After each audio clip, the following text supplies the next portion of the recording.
मनोइच्छित फळ मागावे, चरणी श्री हरीच्या लागावे. घरासी आला वाणी परतून, तयाची पत्नी होती शिलवान.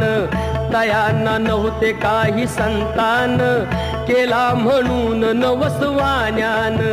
पती पत्नीला झाली जाण, कन्या ही झाली त्यास रूपवान.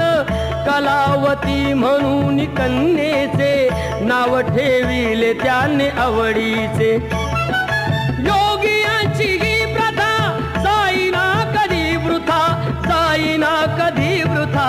ऐका सत्यनारायणाची कथा, ही ऐका सत्यनारायणाची कथा. लीलावतीने काही दिवसान, दिली नवसाची त्यास आठवण. बोल पत्नीचे ऐसे ऐकून